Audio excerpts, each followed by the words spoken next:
We just got in our box of Just Meat. This is an amazing company that I just recently found. We're gonna test this out. We got 6 pounds of meat here, so let's break into this thing and see exactly how this is packaged. Ooh, that's bright. Don't open this in the sun. Caution, dry ice. Buddy, it's cold down in there. So let's see what we got in this box here. We have herb roasted chicken breast. These are all 1 pound containers each.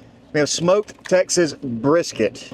We have sweet and spicy pork. We have Texas pulled pork. We're gonna see how that is because pulled pork's more of a Memphis thing or St. Louis thing. I prefer Memphis, but Texas might want to stick to the brisket. Here and see we have Hawaiian chicken teriyaki.